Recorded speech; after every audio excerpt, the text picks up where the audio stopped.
హల్లెలూయా. Praise గడియ అనే కార్యక్రమాన్ని మిమ్మల్ని ఆహ్వానిస్తున్నాం. దేవుడు ఎంతో కృపను చూపించి మరొక వర్తమానమును ప్రభు ధ్యానిస్తానికి మనకు సహాయం చేస్తున్నాడు. మరి ఈరోజు చాలా ముఖ్యమైన అంశము. చాలామంది మీ ప్రార్థన విన్నపములు తెలియపరుస్తున్నప్పుడు అనారోగ్యముల కంటే సమాధానం లేని కుటుంబాలు ఎక్కువ అనేది మనం ఈరోజు చూస్తున్నామండి. ముఖ్యంగా భారతదేశంలో ఒకప్పుడు విడాకులు అనేది అది ఒక ఆశ్చర్యమైన పదముగా ఉండేది. కానీ ఈరోజు విడాకులు అనేది సర్వసాధారణం అయిపోయింది. విడాకులు హైకోర్టులో లేకపోతే సుప్రీంకోర్టులో అధికమైన కేసులు విడాకులు. అంటే ఏంటి అర్థం? మన కుటుంబాల్లో సమాధానం లేదని అర్థం. మరి ఈరోజు వివాహము అంటే ఏంటి, ఈ వివాహము ఎవరు చేసుకోవాలి లేకపోతే చేసుకునే వాళ్ళు ఎలా ఉండాలి అనే అనేకమైన విషయాలు మనం నేర్చుకుందాం. మరి దేవుని వాక్యం వెళ్ళక ముందు మీరందరూ రండి, ఈ కార్యక్రమాన్ని వీక్షించండి. ఈ లింక్ని మీరు లైక్ చేయండి, సబ్స్క్రైబ్ చేయండి, మీ బంధువులు, మిత్రులు, స్నేహితులకు తెలియపరచండి. అంత మాత్రమే కాదు, వివాహాన్ని గురించి బైబిల్ ఎంతో చాలా ముఖ్యమైన ఇది టాపిక్ అండి. ఎందుకంటే బైబిల్ రాయబడి ఉంది, వివాహము అన్నిటికంటే ఘనమైనది. సో ఈ వివాహము చేసుకునే పోయే వధూవరులు ఎలా ఉండాలి, ఎలాంటి వారిని చేసుకోవాలి, దేనికి ముఖ్యత్వం ఇవ్వాలనేది మనం దేవుని వాక్యంలో చూద్దాం. మరి వాక్యం వెళ్ళక ముందు చిన్న ప్రార్థన. పరిశుద్ధమైన తండ్రి, దయగల ప్రభువా, మరొకసారి నాయన నీ సన్నిధిలో మేము వస్తున్నాం. ఎక్కడ 2-3 నామమున కూడి ఉంటారో వారి మధ్యనే ఉంటానని చెప్పిన యేసయ్య, ఈరోజు మా మధ్యకి రానైనా మా దోషములు, మా పాపములు, మా అపరాధములు నీ రక్తంతో మరొకసారి మమ్మల్ని కడుగు అయ్యానైనా. నీ వాక్యమును ప్రకటించే కృపను, నీ శక్తిని నాకు దయచేయి. నన్ను నిసులు చాటు మరుగుపరిచి సమయాన్ని ఆశీర్వదించమని యేసు నామములో అడుగుచున్నాం తండ్రి, ఆమేన్. మరి ఈరోజు ఈ వివాహాన్ని గురించి కొన్ని మాటలు మనము చూద్దాం. అసలు వివాహం అంటే ఏంటి, ఎందుకు వివాహము చేసుకోవాలి అనేది మనం చూడాలి. ఎందుకంటే ఈరోజు సమాజంలో వివాహము చేసుకోవాలి అనే ఆలోచన చాలామందికి లేదండి. ఒకవేళ చేసుకోవాలనుకున్నా ఎలాంటి వారిని చేసుకోవాలి అనేది, ఎలాంటి వారిని చేసుకుంటే వాక్యానుసారం దాని అవగాహన లేదు. మరి ముఖ్యంగా ఈరోజు వివాహం చేసుకోలేని వారు, చేసుకోబోయేవారి గురించి మాటలు మరి దేవుడి వాక్యం నుంచి ఈ విషయాన్ని మనం ధ్యానిద్దాం. మొదటగా ఈ వివాహం అనే వ్యవస్థని దేవుడే స్వయంగా చేసినట్లు మనం చూడగలుగుతున్నాం. ఇది ఆదికాండం 2వ అధ్యాయం 18వ వచనం. ఒకసారి మీ బైబిల్ తెప్పండి. ఆదికాండము 2వ అధ్యాయము 18వ వచనం. చదవండి. మరియు దేవుడైన యెహోవా, నరుడు ఒంటరిగా నుండుట మంచిది కాదు, వానికి సాటి అయిన సహాయమును వాని కొరకు చేయుదననుకొనెను. చదవండి. దేవుడైన యెహోవా ప్రతి భూజంతువును, ప్రతి ఆకాశ పక్షిని నేల నుండి నిర్మించి ఆదాము వాటికి ఏ పేరు పెట్టునో చూచుటకు అతని యొద్దకు వాటిని రప్పించెను. జీవము గల ప్రతిదానికి ఆదాము ఏ పేరు పెట్టెనో ఆ పేరు దానికి కలిగెను. అప్పుడు ఆదాము సమస్త పశువులకు, ఆకాశ పక్షులకును, సమస్త భూజంతువులకును పేరులు పెట్టెను. అయినను ఆదామునకు సాటి అయిన సహాయము అతనికి లేకపోయెను. అప్పుడు దేవుడైన యెహోవా ఆదామునకు గాఢ నిద్ర కలుగజేసి అతడు నిద్రించినప్పుడు అతని ప్రక్కటెముకలలో ఒక దారిని తీసి ఆ చోటును మాంసముతో పూడ్చివేసెను. తరువాత దేవుడైన యెహోవా తను ఆదాము నుండి తీసిన ప్రక్కటెముకను స్త్రీనిగా నిర్మించి ఆమెను ఆదాము వద్దకు తీసుకొని వచ్చెను. అప్పుడు ఆదాము ఇట్లనెను, నా ఎముకలలో ఒక ఎముక, నా మాంసములో మాంసము, ఇది నరునిలో నుండి తీయబడిన కనుక నారి అనబడును. కాబట్టి పురుషుడు తన తండ్రిని తన తల్లిని విడిచి తన భార్యను హత్తుకొనును, వారు ఏక శరీరమై ఉందురు. చాలు. ఇక్కడ వాక్యాలు మనం చూసినట్లయితే ఆదామును దేవుడు చేశాడు, దేవుడు ఆదామును చేశాడు. ఆదాము అప్పటికే సృష్టి అంతా తన చేతిలో పెట్టబడింది. సృష్టి, జంతువులు, చెట్లు, పక్షులు సమస్తం తన చేతిలో ఉన్నాయి. కానీ తనకి అక్కడ ఒంటరితనము అనేది దేవుడు గమనించాడు. మానవుడు ఒంటరిగా ఉండటము మంచిది కాదు. ఏమండి, ఈరోజు ఒంటరిగా ఉండాలనుకుంటారు చాలామంది. పెళ్లి చేసుకున్నా సరే భార్య కంటే దూరంగా ఉండాలి, భర్తతో కంటే దూరంగా ఉండాలి, ఏమంటే తల్లిదండ్రులకు దూరంగా ఉండాలి, సహోదరులు స్నేహితులకు దూరంగా ఉండాలి, ఒంటరిగా ఉండాలి అని చాలామంది ఆశిస్తుంటారు. ఒంటరితనము ఏమంటే దేవుడు నిర్మూలన చేస్తాం కోసమే వివాహాన్ని దేవుడు సృష్టించాడు. అక్కడ చూసినట్లయితే దేవుడు సహాయకురాలని చేయాలని ఆశించాడు. ఏ సూటబుల్ హెల్పర్, సహాయం చేసేవారు. ఏమంటే స్త్రీ ఎవరు? నీ భార్య ఎవరు? పురుషుడికి సహాయం చేసేవారు. ఇక్కడ చూసినట్లయితే దేవుడు అక్కడ ఆ సహాయకు సృష్టి అంతటా తన ముందు తీసుకొచ్చినప్పటికీ ఆదాముకి సృష్టి సహాయం చేయలేకపోయింది. తన ఒంటరితనముని తీసివేయలేకపోయింది. కుక్కతో కొంచెంసేపు ఆడుకున్నాడు, పిల్లితో కొంచెంసేపు ఆడుకున్నాడు, సింహంతో కొంచెంసేపు ఆడుకున్నాడు, కొంచెంసేపు ఏమంటే సృష్టిని చూసి ఆనందించాడు. కానీ తనలో ఒక ఒంటరితనం అనేది మనం చూడగలుగుతున్నాం. దేవుడు అది గమనించాడు. అది నరుడు ఒంటరిగా ఉండడం మంచిది కాదు. చాలాసార్లు ఎప్పుడు పెళ్లి చేసుకోవాలండి అని అడుగుతుంటారు. ఏమంటే మన భారతదేశము చట్ట ప్రకారం అబ్బాయికి 21 సంవత్సరాలు ఉండాలి, అమ్మాయికి 18 సంవత్సరాలు. 13 నుంచి 19 వరకు టీనేజ్ అంటారు. అంటే వారు పిల్లలు కాదు, పెద్దలు కాదు. కానీ 20 నుంచి it is a young age, youth, యవన వయసు. చాలాసార్లు చాలామంది యవన వయసులో ప్రేమల్లో పడతాం. ఏమంటే నిన్న వార్తల్లో చూస్తే ఏమండి ఒక 13 సంవత్సరాల అమ్మాయి 17 సంవత్సరాల అబ్బాయిని ప్రేమించిందంట. వాళ్ళిద్దరు కొట్టుకున్నారంట. అబ్బాయి అమ్మాయిని చంపేశాడంట. ఏమండి ఏంటో ఇది వ్యత్యాసంగా ఉంది ఈరోజు. అరే 13, 14, 15 అది ఒక ఏమంటారు, ఒక ఇమ్మెచ్యూర్ వయసు అంటారు. ఒక పరిపూర్ణమైన సమయం కాదు అది. ప్రధానంగా సమయం ఉంటుందండి. ఈరోజు స్కూల్కి వెళ్తూనే ప్రేమల్లో పడ్డామని ఎంతమంది పిల్లలు చెప్తున్నారు. ఏమంటే చదువుకున్న వయసులో చదువుకోకుండా అనవసరమైన ఈ ప్రేమలు, సినిమాలు అని చెప్పి వారి జీవితాన్ని పాడు చేసుకుంటున్నారు. మొదటగా దేవుడు సృష్టిని చేశాడు. రెండవది ఆ సృష్టిని చక్కపెట్టడానికి తనకి సహాయం చేశాడు. ఆ సృష్టిలో మనం చూసినట్లయితే సృష్టి అంతటి చూసుకుంటాను దేవుడు పని అప్పచెప్పాడు. దాని తర్వాత పని అప్పచెప్పక ఆ పనిలో నమ్మకంగా ఉన్నాక జంతువులన్నిటికీ పేర్లు పెట్టాడు. సమస్తాన్ని దేవుడు సృష్టిని చూసుకున్నాడు. దాని తర్వాత దేవుడు తనకి వివాహం చేసినట్లు మనం చూడగలుగుతున్నాం. స్త్రీని దేవుడు పురుషుడికి సమానంగానే చేశాడు. స్త్రీ బాధ్యతలు వేరు, పురుషుల బాధ్యతలు వేరు. చాలాసార్లు ఈ వివాహం అనే వ్యవస్థ దేవుడు చేశాడండి. చాలాసార్లు వివాహాలకు చూస్తున్నప్పుడు ఎంత త్వరగా వారు వివాహం చేసుకుంటున్నారో అంత త్వరగా విడిపోతున్నారు. మరి పాత రోజుల్లో అరేంజ్డ్ మ్యారేజెస్ ఎక్కువ ఉండేవి. పెద్దలు నియమించి వివాహం చేసేవారు. వారి వివాహం అయినా సరే వారు ఉమ్మడి కుటుంబములుగా పెట్టుకుని, లేకపోతే పెద్దవారు ఉండి వారిని హెచ్చరిస్తూ, లేకపోతే వారికి ఆలోచన చెప్తూ ఆ వధూవరుల్ని కొనసాగిస్తుంటారు ఒక సమయం వరకు.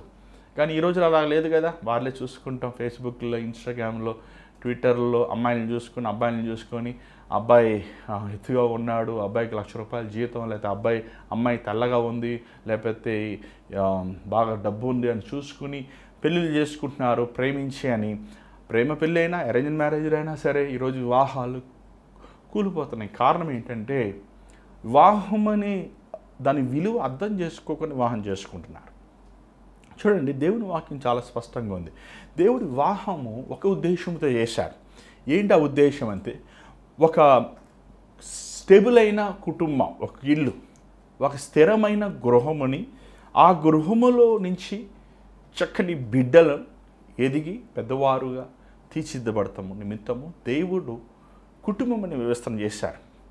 కానీ ఈరోజు సమాజంలో భయంకరమైన దొంగలు, వ్యభిచారులు, మానభంగం చేయవారు, భ్రష్టులు, మోసగాళ్ళు, ఏమంటే దుర్మార్గులు, లంచగొండులు. కారణం ఏంటి తెలుసండి? అది వారు ఎదిగిన కుటుంబాలు సరిగలేవు. వారు పెంచబడిన కుటుంబముల్లో నీతిలు, ప్రేమ, అనురాగము, అనుబంధము తల్లిదండ్రుల మధ్య లేదు. అదే ఆ ప్రేమను ఆ బిడ్డలు పొందుకోలేదు. ఇస్తున్నారు, కులానికి ముఖ్యత్వం ఇస్తున్నారు. అన్నిటికంటే ఏమండి అందచందాలకు ముఖ్యత్వం ఇస్తున్నారు. కానీ వారు గుణానికి ముఖ్యత్వం ఇస్తారు. ఒక గుణాన్ని, ఒక వ్యక్తి గుణాన్ని తెలుసుకుంటాం. ఒక వ్యక్తి గుణము కనబడదు కదా, ఆ వ్యక్తితో స్నేహం చేస్తేనే కదా మనం తెలుసుకోగలుగుతాం. చూడండి, చాలాసార్లు ఈరోజు క్రైస్తవ లోకములో కూడా ఈ వివాహాల దగ్గరికి వచ్చినప్పుడు వారు కులభేదములు చూస్తున్నారు, ఆస్తుపాస్తులు చూస్తున్నారు, చదువు సంఖ్యలు చూస్తున్నారు. మొన్న ఒక దంపతులు ఇద్దరు గవర్నమెంట్ ఉద్యోగస్తులు, ఇద్దరికీ వివాహమైంది, అన్నీ బాగున్నాయి, ఈడు చూడని చెప్పి సడన్గా వారిద్దరికీ ఉద్యోగాల నిమిత్తం ట్రాన్స్ఫర్ వచ్చింది. పెళ్లి చేసుకున్నారు, సంవత్సరం మాత్రమే కలిసి ఉన్నారు, ట్రాన్స్ఫర్ వచ్చింది, ఎడబాటు వచ్చేసింది. ఆ ఎడబాటుతో పాటు ఏమండి అకరమైన సంబంధాలకు కారణమై ఆ కుటుంబము విఫలమైపోయింది. చూడండి, బైబిల్లో చాలా స్పష్టంగా ఉంది. చర్చికి వెళ్తాన మాత్రమున అతను దేవుని యందు భయభక్తులు కలిగి ఉన్నాడు అనుకుంటే వెరితనం అండి. చూడండి, ఈరోజు చాలామంది చర్చికి వస్తారు, వచ్చిన వాళ్ళందరూ పరిశుద్ధులు, వచ్చిన వాళ్ళందరూ ఏమండి చాలాసార్లు అంటుంటారు, ఏంటి మీ చర్చికి వచ్చాడండి అబ్బాయి, అమ్మాయి మీ చర్చికి వచ్చేవాళ్ళు ఇలా మాట్లాడుతున్నారు ఏంటండి, ఇలా ప్రవర్తిస్తున్నారు ఏంటి, ఏమంటే మా చర్చికి వస్తారా మాత్రమేనా వాళ్ళు ఏమన్నా మంచివాళ్ళ? ఒక నిజమైన క్రైస్తవులు, నిజమైన రక్షించబడి మారు మనసు పొంది దేవునితో ఏక మనస్సు కలిగి ప్రభువుని వెంబడించేవారు ఉపవాస ప్రార్థనలు ఉంటారండి. ఆదివారం సర్వీస్లో ఉండరు. వారిని ఉపవాస ప్రార్థనలో కన్నీటితో ప్రార్థన చేస్తూ మనం చూడగలుగుతున్నాం. అలాంటి యవనస్తులు ఈరోజు చాలా కుదువైపోయారు. యవనస్తురాలు అవనమండి, యవనస్తులు అవనమండి. బైబిల్ చాలా స్పష్టంగా చెప్తుంది. 2 కొరింథీ 6వ అధ్యాయము 14వ వచనం. ఇది చాలా సీరియస్ మ్యాటర్ అండి. ఏమంటే దేవుడు వాక్యము, అన్ని జనులతో మీరు విజోడుగా ఉండొద్దు, దుష్టుడు ఆలోచన చెప్పిన నడవక, పాపుల మార్గం నిలవక, అపాసలు కూర్చునక, మీ కుమారుల్ని వారికి ఇవ్వద్దు, వారి కుమార్తెల్ని మీరు వివాహం చేసుకోవద్దు అని దేవుడు ఇశ్రాయేలు ప్రజలకి ఆ రోజే మోషే ద్వారా ఆజ్ఞాపించాడు. ఇక్కడ పౌలు అంటున్నాడు కొరింథీ సంఘానికి, ఏమంటున్నాడు చూడండి, ఒకసారి చదవండి. 2 కొరింథీ 6వ అధ్యాయం 14వ వచనం. మీరు అవిశ్వాసులతో జోడుగా ఉండకుడి, నీతికి దుర్నీతితో ఏమి సాంగత్యము, వెలుగునకు చీకటితో ఏమి పొత్తు. విశ్వాసము లేని వారు, దేవుడంటే గౌరవం లేనివాడు, వాళ్ళు క్రైస్తవులు అయి ఉండొచ్చు, వాళ్ళు మందిరానికి రావచ్చు, వాళ్ళు భక్తి పాటలు పాడండొచ్చు, కానీ వారి దేవునితో ఎలాంటి విధమైన అన్యోన్య సహవాసం లేదు, వారికి దైవికమైన భయం లేదు, దేవుడంటే గౌరవం లేదు. ఈరోజు చాలామంది అలా ఉన్నారండి. ఈరోజు మందిరములోనే, సంఘములోనే క్రైస్తవ వివాహములు అంటున్నారు. అబ్బాయి తాగుడు వ్యసనాలు ఉన్నాయి, అమ్మాయికి ఏమండి చెడు అలవాట్లు ఉన్నాయి, పై రూపములు చూసి వివాహం చేసుకుంటున్నారు. దానికి భయంకరమైన ఏమండి ఎలాగా ఒక వ్యక్తి ఒక వివాహము దేవుడు కృప లేకుండా నువ్వు ఎలాగా వివాహములో కొనసాగలవు? అన్నిలతో ఉద్యోగుడిగా ఉండవద్దు. వెలికి చీకటికి ఏం సంబంధము? దేవుడిని నువ్వు వెలిగించాడు కదా, నువ్వు ఉపవాస ప్రార్థనకి వెళ్ళేవాడు కదా, నువ్వు వాక్యం చదువుకునేవాడు కదా, నువ్వు ప్రార్థన చేయవాడు కదా, నువ్వు పరిశుద్ధముగా పవిత్రముగా బతికేవాడు కదా, నువ్వు దేవునికి వాడవే నువ్వు అన్యజనులతో, అంటే దేవుడంటే గౌరవం లేని వారితో, దేవుడంటే భయం లేని వారితో నీకేం స్నేహము? ఏమంటే మలాకీలో 2:13-14-15 మనం చూస్తున్నాం. ఇశ్రాయేలు ప్రజలు దేవుడు వారి కానుకలని అంగీకరించలేదు. కారణం ఏంటంటే వారు భార్యలకి యథార్థముగా లేరండి. చూడండి, వివాహము ఎంతో విలువైనది. పురుషుడు స్త్రీ పై రూపములు లేకపోతే పైన కనబడుతున్న ఆ వేషభాషల ద్వారా జతపరచబడలేదు, కానీ వారు దేవుని ద్వారంగా నియమించబడ్డారు. అది మనం చూస్తున్నాం. ఎఫీసీ సంఘం 5వ అధ్యాయము, ముఖ్యంగా ఎఫీసీ సంఘానికి పౌలు ఈ ముఖ్యమైన మాటలు ప్రకటిస్తున్నాడు. భార్య భర్తల అనుబంధము, అనురాగము, ఆ సహవాసం ఎలా ఉంటుందంటే క్రీస్తుకి సంఘానికి మధ్యలో, క్రీస్తుకి సంఘానికి ఉండే ఆ బంధాన్ని అక్కడ పోలుస్తున్నాడు. క్రీస్తు సంఘముని ఎంత ప్రేమించాడు, క్రీస్తు సంఘము కోసం తన ప్రాణమునిచ్చి రక్షించాడు. క్రీస్తుకి సంఘానికి ఉన్న మధ్యలో ఉన్న ప్రేమ, కల్మషము లేని ప్రేమ, కల్మషము లేని త్యాగము, కల్మషము లేని ఏమండి విశ్వాసము మనం చూస్తున్నాం.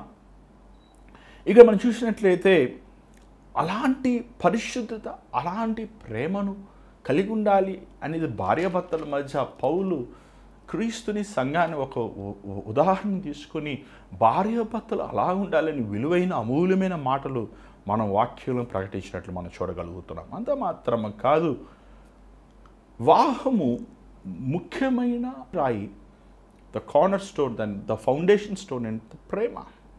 ఏ ప్రేమ? అగాపే ప్రేమ. ఏమంటే అగాపే పాపం కూడా ఉందండి. అగాపే పాపం అంటే లోక ప్రేమ. అది లోక ప్రేమతో భార్యాభర్తలు ముడివేయబడితే అది కొంతకాలమే ఉంటుంది. కొంతకాలమే ఆ ఆనందము, కొంతకాలమే ఆ సంతోషము, కొంతకాలమే ఆ ఉల్లాసము. కానీ దేవుని ప్రేమ, దేవుని ప్రేమతో ఎలాగ భార్యాభర్తలు ముడివేయబడతారు?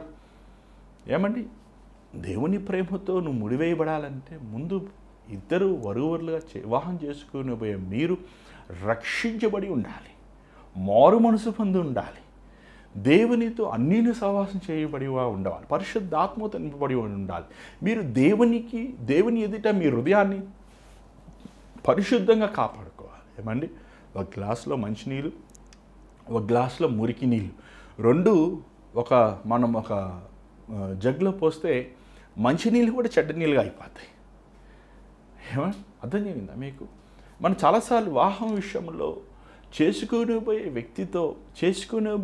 వ్యక్తి లోతైన రక్షణ, మారు మనసు, ప్రభువు ఎదుట యథార్థమైన జీవితం ఉందా అని పరిశోధించుకోలేని వారుగా ఉన్నట్లు మనం చూడగలుగుతాం. ముఖ్యంగా పౌలు కొరింథీ సంఘానికి కొన్ని హెచ్చరికలు చెబుతున్నట్లు మనం చూస్తున్నాం. వివాహం అనేది ఏమండి, మ్యారేజ్ అంటే సెక్స్ కాదండి. Sex is God given gift to the husband and wife. ఏమండి, ఆ సెక్స్ అనేది భార్యాభర్తలకి దేవుడు ఇచ్చిన అది ఒక బహుమానం. ఎందుకంటే వారు ఆ సెక్స్ ద్వారంగా వారు రీప్రొడక్టివ్ చేసి జనాభాని అభివృద్ధిపరుస్తాను. ఈరోజు ఈ సెక్స్ టీవీల్లో, సెల్ ఫోన్లో, ఏమండి ఈరోజు ఈ సెక్స్ మ్యాగజైన్స్లో, బెడ్రూమ్లో భార్యాభర్త మధ్య ఉండాల్సినవి ఈరోజు అసభ్యముగా మనం చూస్తున్నాం. ఏమండి, sex is not a sin. Sex పాపం కాదు. భార్యాభర్తల మధ్య అది దేవుడు పెట్టిన అనుబంధం. అది వారిద్దరూ ఏక శరీరముగా, ఏక హృదయము, ఏక మనసుతో జతపరిచేవారు. కానీ ఈరోజు ఈ సెక్స్ జారత్వము నిమిత్తం, వ్యభిచారం నిమిత్తము ఏమంటే ప్రతి ఒక్కడికి తన సొంత భార్య ఉండాలి, ప్రతి స్త్రీకి తన సొంత భర్త ఉండాలి అని మనం 1 కొరింథీ 7వ వచనములో మనం చూస్తున్నాం. ఏమంటే వివాహము నిజంగా ఘనమైనది మాత్రమే కాదు, యోగ్యమైనది కూడా. సామెతలు 18వ అధ్యాయము 22వ వచనం ఒకసారి చూడండి. దేవుడు సొలొమోను మహారాజు ఏమంటున్నాడో చూడండి. సామెతలు 18:22.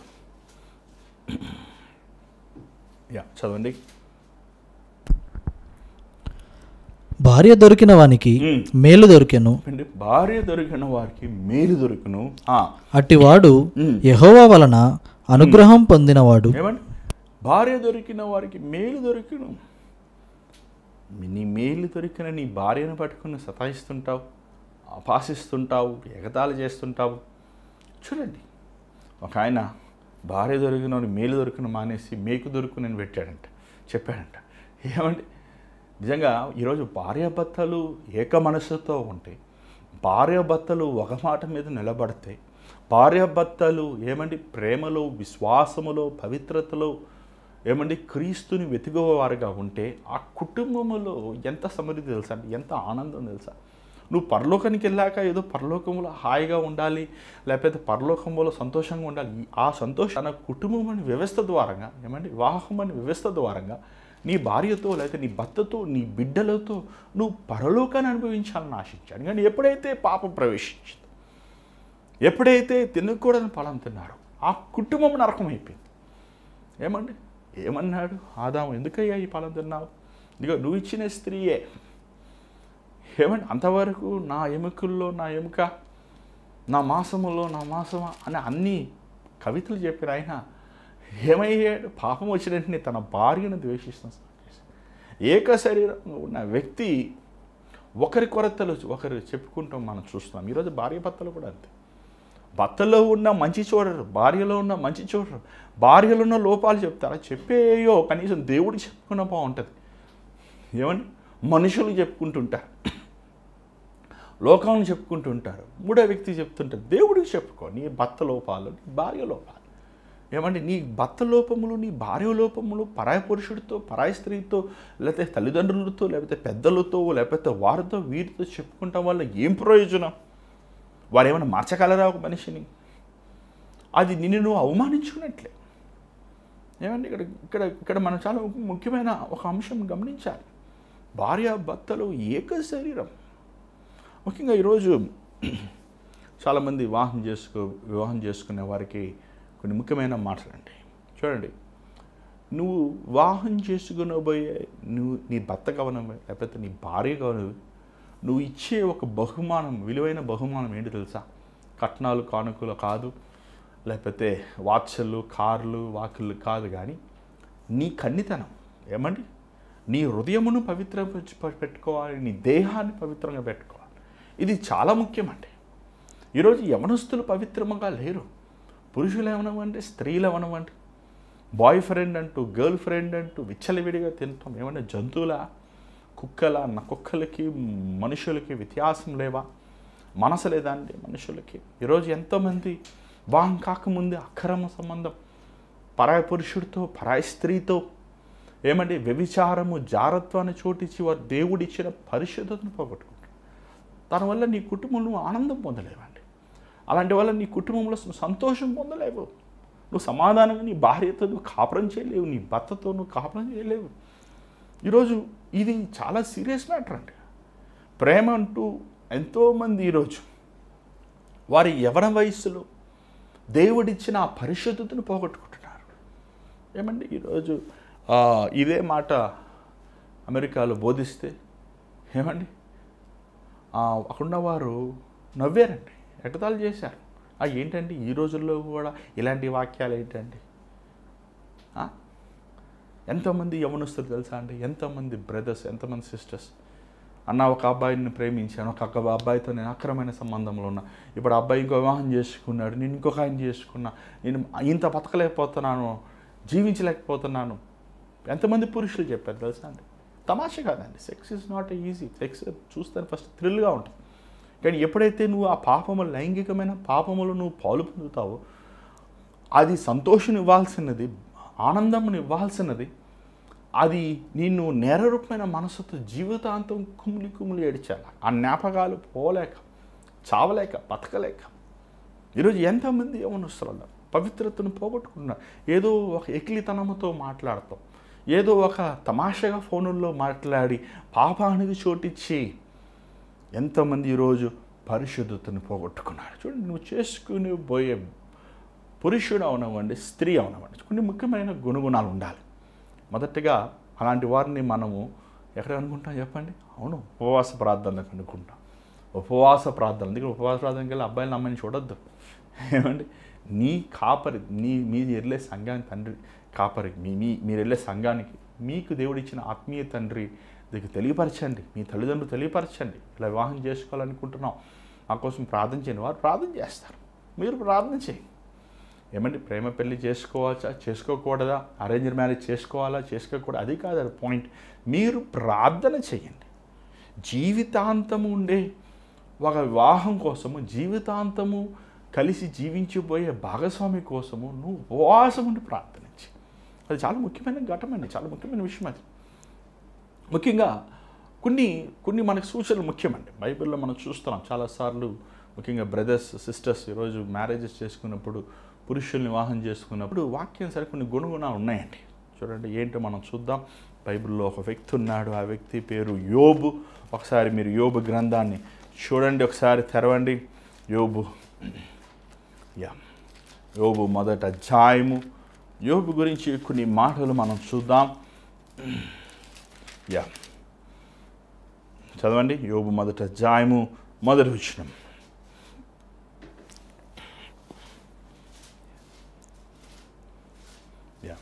ఎస్తేరు తర్వాత ఉంటుంది యోబు. కీర్తనలు ముందు ఉంటుంది. యా చదువు. ఊజు దేశమునందు యోబు అను ఒక మనుష్యుడుండెను. అతడు యథార్థవర్తనుడును, అతడు యథార్థవంతుడు, న్యాయవంతుడు, దేవుని యందు భయభక్తులు కలిగి చెడుతనమును విసర్జించిన వాడు. ఇతనిలో ఏం గుణాలు ఉన్నాయి చూడండి. ఇతను యథార్థవంతుడు, న్యాయవంతుడు, దేవునికి భయపడి చెడుతనము విసర్జించి. ఆల్రెడీ గర్ల్ ఫ్రెండ్స్ ఉన్నారు. ఆ అబ్బాయి ₹1,00,00,000 ఆస్తుంది, 10 ఎకరాల పొలం ఉంది, కానీ పని పాట లేదు. ఏమండి పని చేయడు. ఏమండి ఈరోజు చూడండి, చాలాసార్లు పెళ్లి చేసుకోవాల్సి వచ్చినప్పుడు అసలు అబ్బాయికి గుణం ఏంటో చూడరు. ఆస్తి చూస్తారు, చదువు చూస్తారు. ఆ అబ్బాయి 6 అడుగులు ఉన్నాడమ్మా, ఆ అబ్బాయి ఎర్రగా బుర్రగా ఉన్నాడు. ఏమండి చూడండి, మనుషుడు పై రూపం చూస్తాడు, దేవుడు హృదయాంతరం చూచువాడు. యోబుకి ఒక మంచి డిగ్రీ, యోబు చదువుకున్నవాడు కాదు, యోబు ఏమి ఒక ధనవంతుడు కాదు, యోబు ఏమి ఒక జ్ఞానుడు కాదు. యోబు ఎవరు అసలు? యోబు ఎవరు అని ఇదోమీయుడు, ఎడమైట్. ఎవరు ఎదోమీయుడు? ఎవరు? యాసావు సంతానం. యాసావు సంతానానికి దేవుడు ఆశీర్వదించలేదు కదా, యాకోబు సంతానం దేవుడు ఆశీర్వదించాడు. కానీ ఈ యోబు యాసావు సంతానం అయినప్పటికీ కూడా తన ప్రవర్తన దేవునికి భయపడంగా ఉంది. అసలు మామూలుగా లేదు. యథార్థపరుడు, నీతిమంతుడు, ఏమంటే దేవునికి భయపడేవాడు. That is first important thing. పురుషులు అసలు దేవుని భయపడతారండి? నువ్వు సెల్ ఫోన్లో ఏం చూస్తున్నావో దేవుడి కానీ భయం ఉందా నీకు? ఏమంటే ఉపవాస ప్రార్థనకి వెళ్తావా? ఏమండి దుర్మార్గతను విసర్జించేవాడు. యోబు ఒకసారి చూడండి, యోబుకి ఆస్తులు ఉన్నాయి, పైనుంచి పడలేదు. గొర్రెలు, మేకలు, గొడ్డలు, ఏమంటే కష్టపడి పని చేయవాడు. పురుషుడికి ఉండాల్సిన ముఖ్యమైన గుణం అండి. ఉద్యోగం ఉందని చేసేసుకోవద్దు, కష్టపడి పని చేయగలడా? ఉద్యోగం చదువుకుని సంపాదించాడా లేదా లంచం ఇచ్చి సంపాదించాడా? ఏమంటే కష్టపడని గుణము లేని పురుషుడు అండి సోమరి పిల్లల్ని కంటాడు, ఆ కుటుంబము నరకమే. కష్టపడలేరు చాలామంది పురుషులు. ఒకసారి ఒక కుటుంబం వచ్చింది, అయ్యా అబ్బాయికి మంచి ఉద్యోగం ఉంది, చేశామయ్యా. చేసిన దగ్గర నుంచి అమ్మాయిని ప్రతిదానికి సతాయిస్తుంటేనే, బైక్ కొనుమ్మంటాడు, ఇల్లు కొనుమ్మంటాడు, డబ్బులు ఇమ్మంటాడు. ఏమైనా సంపాదిస్తున్నాడు కదా అంటే, ఇంకా ఏదన్నా వస్తుందా అని చూస్తుంటాడు అయ్యా, కాలు మీద కాలు వేసుకొని. అని కష్టపడలేడు. పురుషులకి ఒక మ్యాన్లీనెస్ అంటే ఒక ఆయన అన్నాడు, ఏమంటే సిగరెట్ తాగుతూనే మ్యాన్లీ అవుతారండి, ఏమంటే 10 మందిని కొడితేనే మ్యాన్ అవుతారండి. అది కాదే, కష్టపడాలి, హార్డ్ వర్క్ చేయాలి. హస్బెండ్ అంటే ప్రొవైడర్, పోషించువాడు. నీ భార్య చేతం మీద నువ్వు బతికేవాడు కాదు. ఏమంటే రాత్రులంతా మేలుకు ఉండి పొద్దునంతా సెల్ ఫోన్ గెలికేవాళ్ళు ఏమనాలి? భార్య ఉద్యోగం కష్టపడి రాత్రుల్లో సంపాదించుకుని వస్తే ఇంట్లో కూర్చొని తినేసి మళ్ళీ ఆమెనే చితక్ కొట్టేవాళ్ళు ఏమనాలి? ఏమంటే కష్టపడరు చాలామంది పురుషులు, ప్రయాసపడరు. వ్యర్థమైన మాటలు, వ్యర్థమైన అలవాట్లు, వ్యర్థమైన వ్యసనాలు. ఏమంటే కుటుంబాన్ని పోషించుకునే రీతిలో ఉండాలండి. ఇది చాలా ముఖ్యం. Very simple. వాళ్ళ నాన్నగారిని చూడండి, అర్థమైపోతుంది మీకు. ఆ పెళ్లి కుమారుడు నాన్నగారు, వాళ్ళ నాన్న ఎలా ఉంటాడు, అబ్బాయి అలాగే ఉంటాడు. తండ్రి కష్టపడేవాడైతే తండ్రి ఎవరిన మాటలు మాట్లాడేవాడా, పిల్లుడు అలాగే ఉంటాడు. తండ్రి ప్రయాసపడేవాడా, తండ్రికి ఏమండి ఎలాంటి చెడు వ్యసనాలు లేవా? తండ్రి దేవుని భయం కలిగిన వ్యక్తి, బిడ్డలు దేవుని భయం ఖచ్చితంగా 100%. ఏమండి తండ్రి, అందుకే ఏమి నీ పితరులు ఆశీర్వాదాలు వస్తాయి, శాపాలు వస్తాయి. ఒక తండ్రి చాలా ముఖ్యమైన పాత్ర అండి. చాలాసార్లు స్త్రీలు అంటుంటారు కానీ తల్లి కంటే తండ్రి 1000 రెట్లు ముఖ్యం. ఒక చేసుకుని పోయే భర్త కష్టపడి యోబు కష్టపడి పని చేయవాడు. ఎందుకంటే అక్కడ ఎన్ని ఆస్తుందాడా, ఎన్ని వేల గొర్రెలు, మేకలు, పనివారు, ఇంటి అతన్ని చక్కబెట్టుకుంటున్నాడు. తెల్లవారుజామున లేస్తున్నాడు, 3 గంటలు లేస్తున్నాడు, 3 గంటలు పడుకుంటలేదు, 3 గంటలకే వేకువజామున లేస్తున్నాడు. అసలు లేస్తారంటే పురుషులు పొద్దుటే వేకువజామున లేచి ఏం చేస్తున్నాడు? ఈశ్వరు పట్టుకున్నాడా? ఏమంటే వేకువజామున లేచి ఏం చేస్తున్నాడు? Cell phone పట్టుకున్నాడా? వేకువజామున లేచి ప్రార్థన చేస్తున్నాడు. ఎంత అంటే అది ఆ రోజు వచ్చిన గుణం కాదు, అది యోబుకి చిన్నప్పటి నుంచి అభ్యాసం చేసుకున్నాడు యోబు. ఒక చిన్న పిల్లవాడుగా, ఒక యవనస్తుడుగా ఏమంటే ఈరోజు మనకి ఇన్ని మందిరాలు ఉన్నాయి, వాక్యం ఉంది, ఇంతమంది దేవుని సేవకులు ఉన్నారు, అయినా సరే మనం పొద్దులేసి ప్రార్థన చేయలేకపోతున్నారు. చాలామంది పొద్దులేసి దేవుని భయం కలిగిన వారుగా ఉన్నారు. అబద్ధం ఆడకుండా, మోసం చేయకుండా, అన్యాయమైన సొమ్ము ఆశించకుండా, ఎవరిని లంచము తీసుకోకుండా పవిత్రముగా పరిశుద్ధులుగా యోబు చూడండి. అసలు ఎంతమంది తండ్రులు మీ పిల్లల కోసం ప్రార్థిస్తారండి? యోబు వెకుజాను లేచి తన బిడ్డలు ఇంకా పాపం చేశారేమో, తప్పు చేశారేమో అని ప్రార్థన చేస్తాను. తల్లులు ప్రార్థన చేస్తాను, నేను చూశాను. కానీ తండ్రులు తన బిడ్డల కోసం ప్రార్థన చాలా కొద్దిమంది మాత్రమే. వాళ్ళ కోసమే వాళ్ళు చేసుకోరు. అసలు చర్చికే రారు, ఉపవాస ప్రార్థనకే రారు. ఆదివారం వచ్చినా త్వరగా వెళ్ళిపోవాలనుకుంటారు. కొట్లమ్మట తిరుగుతుంటారు, సినిమాలకు బానిసై ఉంటారు, వ్యసనాలకి. ఏమని వివాహమై భార్య ఇంట్లో ఉన్నా, పిల్లలు ఉన్నా మళ్ళీ పరాయి స్త్రీతో తిరుగుతూ వ్యామోహం ఉంటారు. అలాంటి వారి వంశానికి, వారి బిడ్డలకి మూట నిండా శాపాలు కూర్చోబెడుతున్నారండి. నువ్వేం చేస్తావు, నీ బిడ్డ అదే చేస్తాడు. అందుకే చేసుకునే వారు పురుషుల్లో ఉన్న దైవికమైన దేవుని బిడ్డలు ఏమండి వివాహం చేసుకునే భర్తల్లో ఉండాల్సిన గుణాలు ఏంటంటే, మొదటగా ఏమండి నిందారహితుడిగా ఉండాలి. ఒక మంచి పేరు ఉండాలి, ఊరిలో సంఘంలో మంచి పేరు ఉండాలి. తన తల్లిదండ్రులు, తన ఇంట్లో తన వారు మంచి పేరు ఉండాలి. ఏమంటే ఎప్పుడు మనల్ని గౌరవిస్తారు మన ఇంట్లో, మనకి ఎప్పుడైతే మన ప్రవర్తన జాగ్రత్తగా ఉన్నాం. రెండోది తన ప్రార్థనాపరుడిగా ఉండాలి, కన్నీటితో ప్రార్థించేవారుగా ఉండాలి. ఏమంటే చాలామంది పురుషులు కోపం ఎక్కువ, ఏమని అరిచేస్తూ ఉంటారు, కేకలు వేసేస్తూ ఉంటారు.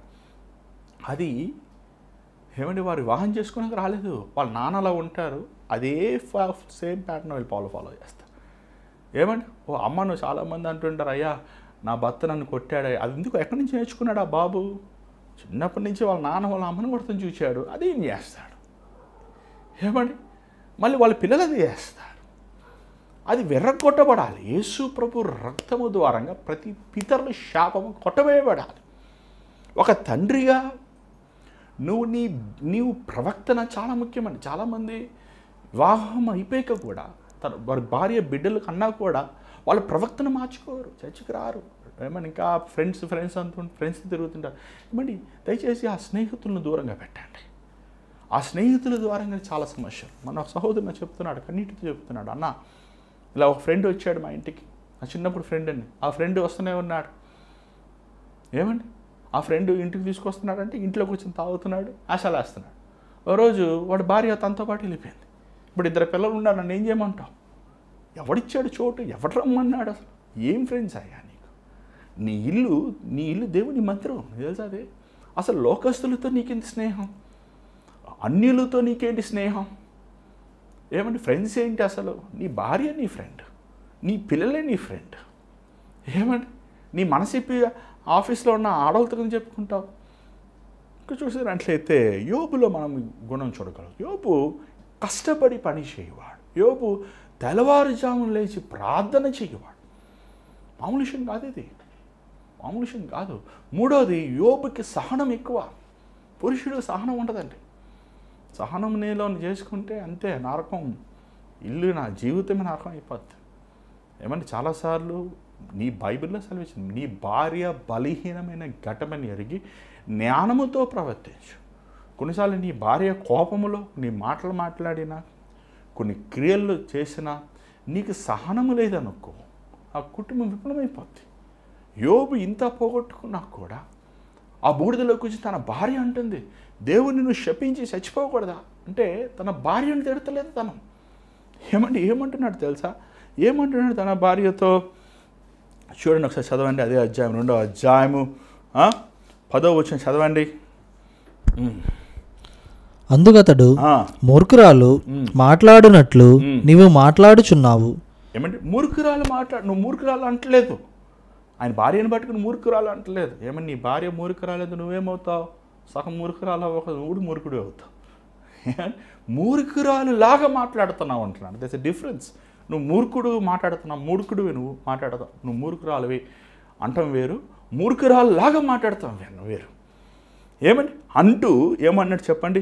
దేవుని దగ్గర నుంచి మంచేనా, కీడు కాదా అంటే తన భార్యకి ఆ సమయంలో కూడా తన భార్య తను దూషిస్తున్నప్పుడు దేవుణ్ణి శపించి చావరాదా? ఎందుకు ఈ భక్తి? ఎందుకని ఆమె విసిగిపోయింది.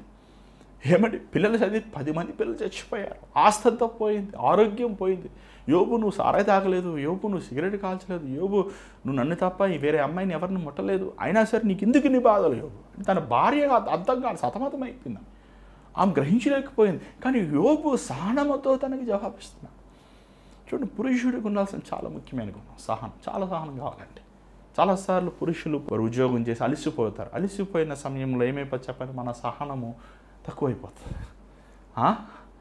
ఆ సహనము అప్పటికే యోబుకి అంతా అయిపోయింది. బిడ్డలు చచ్చిపోయిన బాధ, పని వాళ్ళు చచ్చిపోయిన బాధ, ఆస్తి పోయిందని ఒక బాధ, నేను తప్పు చేయలేదు నాకెందుకు ఈ వేదన అనే బాధ, ఆరోగ్యం పోయిందని ఒక బాధ, తన భార్య ఏమో శపిస్తుంది, బస్ట్ అయిపోలేదు. ఏమంటున్నాడు? సహనముతో జవాబిస్తున్నాడు.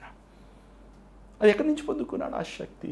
దేవుని దగ్గర. అందుకే ప్రార్థించే పురుషుడు చాలా ముఖ్యం. చాలాసార్లు అండి చాలామంది పురుషులు వాళ్ళ భార్య ప్రసవించకపోతే వెంటనే ఏమంటారు తెలుసా? నేను నీకు విడాకులు ఇచ్చేసి ఇంకొక ఆమె చేసుకుంటాను. సరే నువ్వు ఆమె చేసుకున్నావు, ఆమెకి పిల్లలు పుట్టలేదు, ఆమె విడాకులు ఇచ్చి ఇంకోళ్ళు సరే ఇంకోళ్ళు చేసుకుంటాం, మళ్ళీ ఇంకోళ్ళు. ఇదే కథ.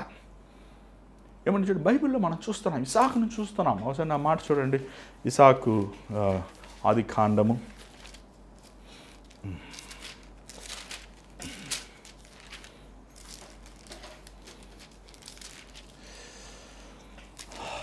10 ఆది కాండము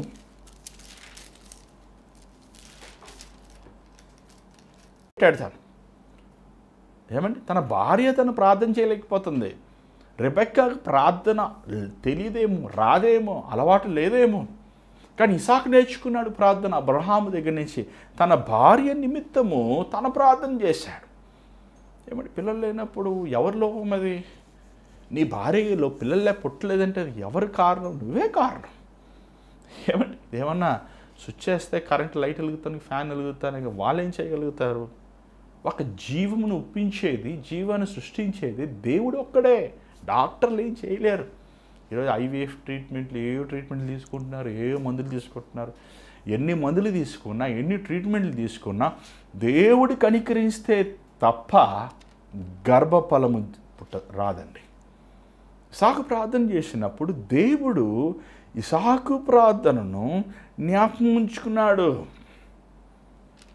చాలా చాలా ముఖ్యమండి. నీ పరిశుద్ధమైన చేతులు పరలోకం వైపు చాచి మీరు ప్రార్థించండి అని బైబిల్లో మనం చూస్తున్నాం. ప్రార్థన చేయువారు ఈరోజు చాలా కొద్దిమంది మాత్రమే.